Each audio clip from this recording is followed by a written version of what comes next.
Royal life కోసం ఖరీదైన royal Enfield బండ్లు దొంగిలించే నలుగురు ముఠాను వికారాబాద్ జిల్లా పరిగి పోలీసులు పట్టుకున్నారు. దాదాపు 14 లక్షల విలువ చేసే 13 బైక్లను సీజ్ చేశారు. సుల్తాన్పూర్కు చెందిన రమేష్ తన ముగ్గురు మిత్రులతో కలిసి బైక్ దొంగతనాలకు పాల్పడుతున్నట్లు డీఎస్పీ కరుణాసాగర్ తెలిపారు. వీరంతా హైదరాబాదు, పరిగి, కర్ణాటక ప్రాంతాల్లో బైక్లను చోరీ చేసి వేరే ప్రాంతంలో అమ్మడానికి ప్రయత్నించినట్టు డీఎస్పీ తెలిపారు.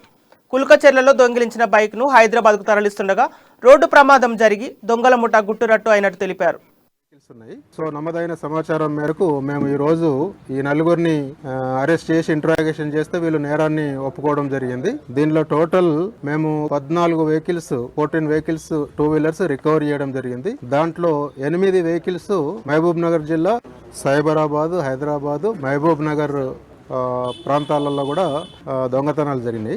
దీని మీద మేము సమాచారం సేకరిస్తే పరిగి రమేష్ అని సుల్తాన్పూర్, రఘు పరిగి, శ్రీనాథ్ పరిగి, ఇంకొకతను శ్రీనాథ్ ముజాయిద్పూర్, శ్రీకాంత్ అనే అతను పరిగి, శ్రీకాంత్, రఘు, రమేష్ వీళ్ళు శ్రీనాథ్ నలుగురు కలిసి ఈ మోటార్ సైకిల్స్ దొంగతనం చేస్తున్నారు. ఇందులో ఎక్కువ రాయల్ ఎన్ఫీల్డ్ వెహికల్స్ ఉన్నాయి. సో నమ్మదైన సమాచారం మేరకు మేము ఈరోజు ఈ నలుగురిని అరెస్ట్ చేసి ఇంట్రాగేషన్ చేస్తే వీళ్ళు నేరాన్ని ఒప్పుకోవడం జరిగింది. దీనిలో టోటల్ మేము 14 వెహికల్స్ 14 వెహికల్స్ 2 వీలర్స్ రికవర్ చేయడం జరిగింది. దాంట్లో 8 వెహికల్స్ మహబూబ్ నగర్ జిల్లా